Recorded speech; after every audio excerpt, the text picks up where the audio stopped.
If you don't feel welcomed, you don't need to stay. A good reminder that is quickly forgotten, especially for the scapegoat living in a toxic system, is that the atmosphere of not being seen, heard, or acknowledged is the norm for all the other relationships outside of the toxic system that they grew up in. So, what usually ends up happening is if we are familiar with unsafe and toxic relationships, especially from our childhoods, then we seek out actually other relationships outside of those that are familiar that are also based on insecurity, the lack mentality, and toxicity.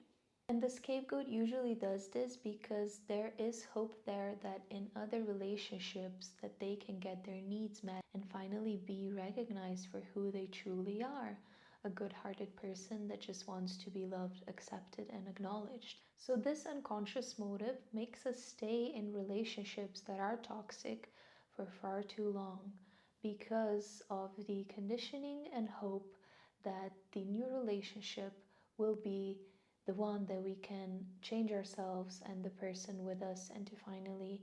acknowledge all the deficits and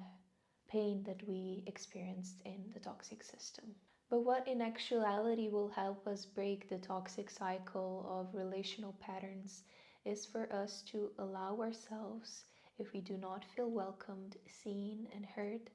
to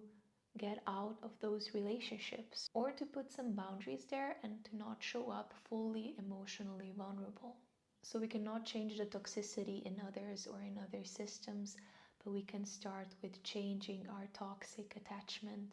to the toxic relationships and systems in which we grew up in.